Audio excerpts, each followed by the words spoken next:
Good morning all students. पिछली class में हमने कार्बोहाइड्रेट के उपचय के बारे में बात की थी, मेटाबॉलिज्म ऑफ कार्बोहाइड्रेट के बारे में। और कार्बोहाइड्रेट के बारे में ये भी पढ़ा था कि कैसे किस प्रकार से उपापचय की क्रियाएं होती हैं। उपापचय दो चीज़ों से मिलकर बना होता है, उपचय और अपचय। ठीक है, मेटाबॉलिज्म जो होता है उसमें दो प्रकार के एक्शंस होते हैं, कैटाबॉलिक एक्शंस भी होते हैं और एनाबॉलिक भी होते हैं। तो आज हम जो आगे पढ़ेंगे उसमें कार्बोहाइड्रेट के उपापचय के बारे में पढ़ेंगे कि कार्बोहाइड्रेट उपापचय के प्रमुख पथ कौन कौन से होते हैं। तो पहला जो पथ होता है वो होता है ग्लाइकोलाइसिस, जो आपके सिलेबस में दिया हुआ है। दूसरा है एसिटाइल कोएंजाइम ए का निर्माण। तीसरा है क्रेब चक्र। चौथा है इलेक्ट्रॉन ट्रांसपोर्ट सिस्टम। पांचवा है पेंटोस फॉस्फेट पथ। छठा है ग्लाइकोजेनेसिस। सातवां जो है आपका ग्लाइकोजेनोलाइसिस, ग्लाइकोनियोजेनेसिस, और एक है कोरी चक्र।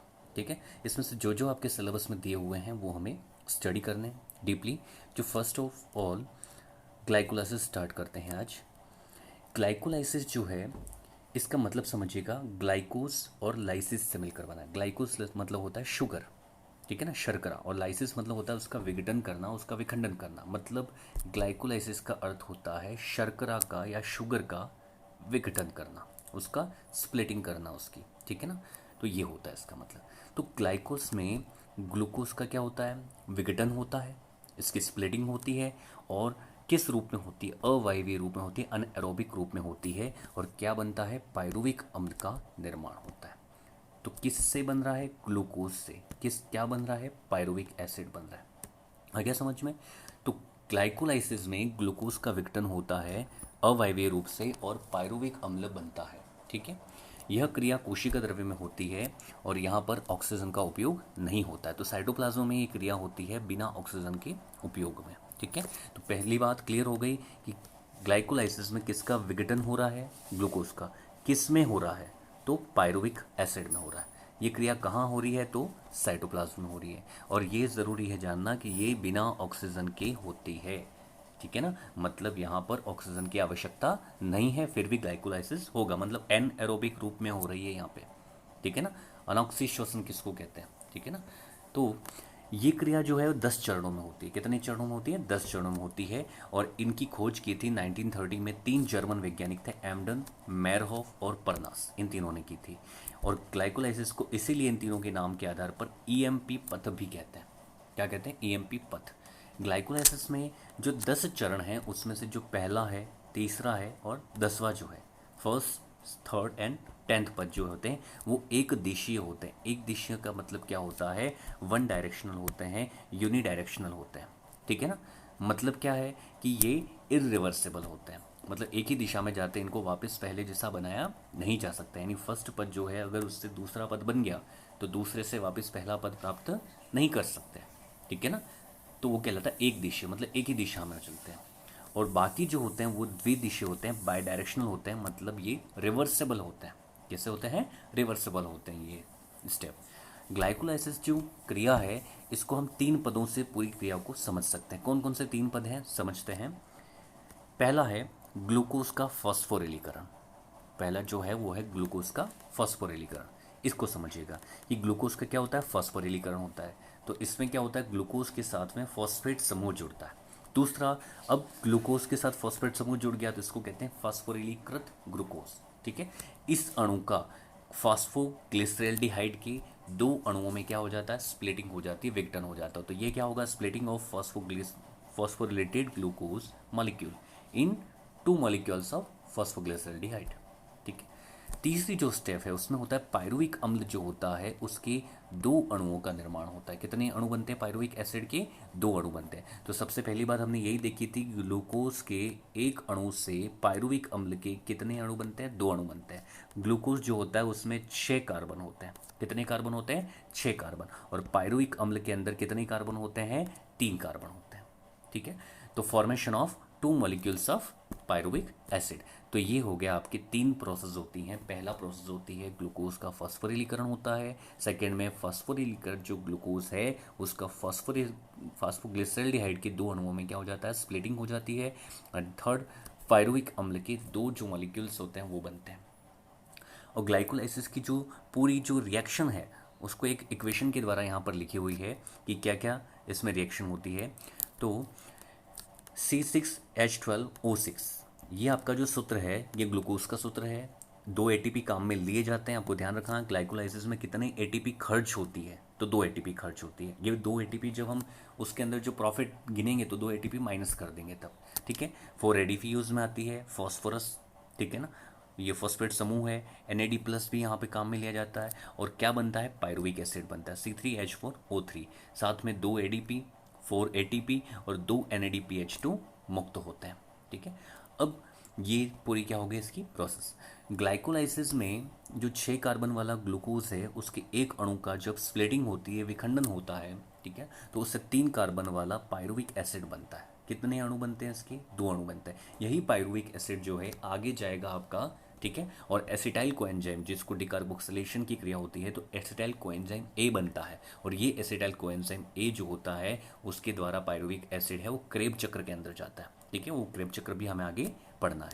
अब देखिए यहाँ पर ग्लाइकोलाइसिस जो हमें एनर्जी यील्डिंग करते हैं, कितनी होती है ग्लाइकोलाइसिस में, कितनी ऊर्जा हमें प्राप्त होती है, तो 2 तो NADH बन रहे हैं, तो 2 NADH से ये ETS मतलब होता है इलेक्ट्रॉन ट्रांसफर सिस्टम, जो होता है इलेक्ट्रॉन परिवहन तंत्र, इसके द्वारा अब ये NADH होते हैं, ये माइटोकॉन्ड्रिया में नहीं जाते हैं सीधे, ग्लाइकोलाइसिस में माइटोकॉन्ड्रिया में नहीं जाते। तो इसको क्या होते हैं, 2 शटल होते हैं अलग अलग, क्या होते हैं अलग अलग, 2 शटल होते हैं। उन शटल से होकर के, ठीक है ना, ये जाते हैं।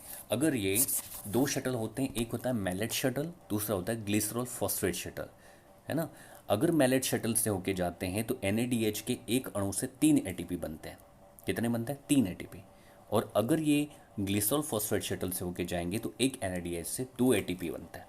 लेकिन यहाँ पर किससे जा रहे हैं, ये मैलेट शटल से जा रहे हैं, तो 2 NADH से कितने बनेंगे, 6 ATP बनते हैं। और 4 ATP यहाँ पर बन रहे थे, तो 4 ATP हो गए, टोटल कितने प्रॉफिट हो गया 10 ATP का। लेकिन 2 ATP यहाँ पर क्या होते थे, यूज़ में आ गए थे, ठीक है ना। जब फॉस्फोरिलेशन हो रहा था, फॉस्फेट समूह जुड़ रहा था ग्लूकोज के साथ में, तो 2 ATP क्या हो गए, वहाँ पे खर्च हो गए, ठीक है। तो उसको वेस्ट को क्या कर दिया, माइनस कर दिया। तो कितने ATP का शुद्ध लाभ हो रहा है, यहाँ पर प्रॉफिट हो रहा है 8 ATP का। और पायरुविक एसिड कितने बन रहे हैं आपके, 2 पायरुविक एसिड के मॉलिक्यूल्स बन रहे हैं।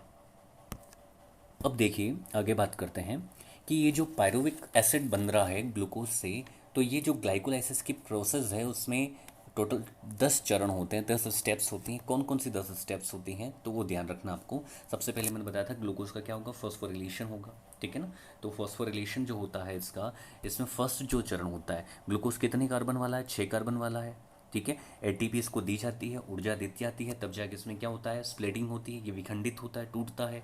तो कौन से एंजाइम की उपस्थिति में होता है ये भी ध्यान रखना आपको। तो सबसे पहले हेक्सोकाइनेज एंजाइम की उपस्थिति में ग्लूकोज का क्या होता है, विघटन होगा और क्या बनेगा, ग्लूकोज 6 फॉस्फेट। आपको मैंने पहले ही बता दिया है कि ये जो 10 स्टेप्स हैं उसमें से फर्स्ट, थर्ड और 10th, ये 3 स्टेप्स ऐसी होती हैं जो इरिवर्सिबल होती हैं, ठीक है ना, यूनिडायरेक्शनल होती हैं। बाकी सब जो होती हैं वो बाई डायरेक्शनल होती हैं, रिवर्सिबल होती हैं, ठीक है। अब ग्लूकोज 6 फॉस्फेट बनता है, ये फर्स्ट चरण है। ग्लूकोज 6 फॉस्फेट से, ठीक है, फिर आइसोमरेज एंजाइम की उपस्थिति में फ्रक्टोज 6 फॉस्फेट बनता है। क्या बनता है, फ्रक्टोज 6 फॉस्फेट बनता है। उसके बाद में इस फ्रक्टोज 6 फॉस्फेट से, ठीक है ना, इसको ATP दी जाती है। और ATP और यहाँ पर जो मैग्नीशियम है ये कोफैक्टर है। क्या है, कोफैक्टर, जिसको सहकारक कहते हैं, ठीक है।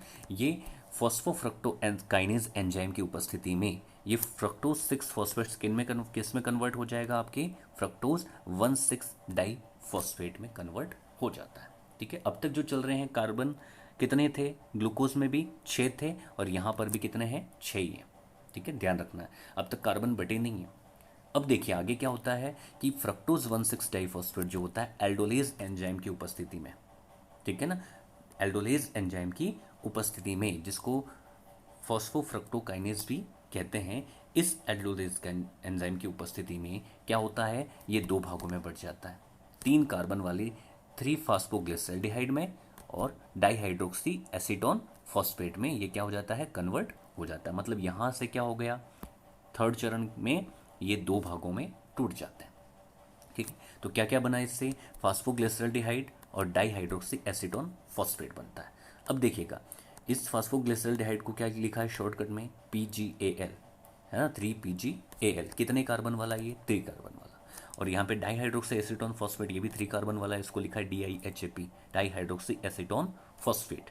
अब ये दोनों जो होते हैं फॉस्फोट्रोयो आइसोमरेज एंजाइम की उपस्थिति में, जिसको आइसोमरेज भी कहा जाता है, पूरा नाम है फॉस्फोट्रोयो आइसोमरेज, इसकी उपस्थिति में ये 2 अणु बनाता है, क्या 1,3 डाइफॉस्फोग्लिसरॉल्डिहाइड बनाता है। ये भी कितने कार्बन वाला है, 3 कार्बन वाला है, लेकिन अणु कितने हैं, 2 मॉलिक्यूल्स हैं, है ना। तो कितने हो गए टोटल, 6 कार्बन हो गए। अब देखिएगा, अब ये जो है एक तो फॉस्फोग्लिसरॉल्डिहाइड है, एक डाईहाइड्रोक्सी एसीटोन फॉस्फेट है। अब दोनों के दोनों मिलकर के क्या बना रहे हैं, ये बना रहे हैं, है समझ में, डाइफॉस्फोग्लिसरॉल्डिहाइड बना रहे हैं। मतलब ये भी इसमें कन्वर्ट हो सकता है और ये भी इसमें कन्वर्ट हो सकता है। कौन से एंजाइम की उपस्थिति में, आइसोमरेज एंजाइम की उपस्थिति में, ठीक है ना। तो यहाँ पर यही चीज़ स्पेशल ये याद रखनी है कि ये रिवर्सेबल चीज़ है, ठीक है ना, इसको रिवर्स कर सकते हैं। मैंने आपको कहा था कि ये कौन सी स्टेप है, आपकी 6ठी स्टेप है, इसलिए इसको रिवर्स किया जा सकता है।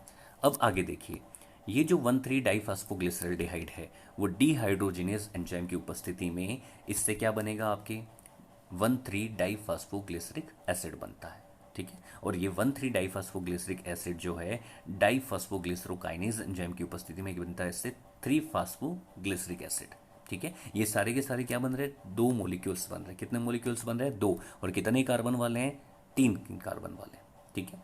अब आगे बात करते हैं, ये जो 3 फास्फोग्लिसरिक एसिड है उससे बनता है 2 फास्फोग्लिसरिक एसिड, ठीक है। और उसके बाद में 2 फास्फोग्लिसरिक एसिड से फास्फोइनोल पायरुविक अम्ल बनता है। क्या बनता है, फास्फोइनोल पायरुविक अम्ल बनता है, ठीक है। अब यहाँ पर जो साइन दिख रहे हैं आपको कि H2O निकल रहा है, ठीक है ना, तो ये H2O निकलने का साइन है कि जल इससे क्या हो रहा है, अलग हो रहा है। अब 10 जो लास्ट स्टेप है उसमें क्या होता है कि 2 अणु बनते हैं किसके, पायरुविक अम्ल के। किससे बन रहे हैं, फास्फोइनोल पायरुविक अम्ल से बन रहे हैं। कौन से एंजाइम की उपस्थिति में, पायरुविक काइनेज एंजाइम की उपस्थिति में। और ये कितने कार्बन वाली संरचना है, ये पूछी जाती है, पायरुविक अम्ल को कितनी कार्बन वाली संरचना है, तो 3 कार्बन युक्त संरचना है। तो ये सारी चीज़ें हमने जो देखी वो देखा कि ग्लाइकोलाइसिस जो है उसमें 10 चरण कौन कौन से होते हैं और कौन कौन से चरण में कौन कौन से एंजाइम, ठीक है ना, ग्लूकोज को पायरुविक एसिड में चेंज होने में हेल्पफुल रहते हैं, ठीक है। ये सारी चीज़ें देखी। कल हम उसका डिकार्बोक्सिलेशन देखेंगे कि डिकार्बोक्सिलेशन कैसे होता है, ऑक्सीडेटिव डिकार्बोक्सिलेशन किसे कहते हैं। तो जो साइटोप्लाज्म होता है, ये सारी चीज़ कहाँ हो रही है ग्लाइकोलाइसिस की, साइटोप्लाज्म में होती है, कोशिका द्रव्य में होती है। क्रेब चक्र कहाँ होता है, माइटोकॉन्ड्रिया में होता है। ये ध्यान रखना आपको कि माइटोकॉन्ड्रिया में क्रेब चक्र होता है और ग्लाइकोलाइसिस जो होता है वो कहाँ होता है, कोशिका द्रव्य या साइटोप्लाज्म में होता है, ठीक है। तो ग्लाइकोलाइसिस में क्या बना, पायरुविक एसिड बना। अब ये पायरुविक एसिड माइटोकॉन्ड्रिया में जब जाता है ना, तो वहाँ पे रेस्पिरेशन का एक सेकंड स्टेप शुरू होता है। क्या होता है, सेकंड स्टेप। तो माइटोकॉन्ड्रिया में जो मैट्रिक्स होता है वहाँ पे पायरुविक अम्ल का 1 कार्बन परमाणु क्या होता है, कार्बन डाइऑक्साइड के रूप में ऑक्सीकृत हो जाता है ना, उसका ऑक्सीडेशन हो जाता है, उसी को कहते हैं ऑक्सीडेटिव डिकार्बोक्सिलेशन, ठीक है ना। कार्बन डाइऑक्साइड का निकलना क्या कहलाता है, डिकार्बोक्सिलेशन या विकार्बोक्सिलीकरण, ठीक है। तो इसको हम नेक्स्ट क्लास में कंटिन्यू करेंगे। Thank you.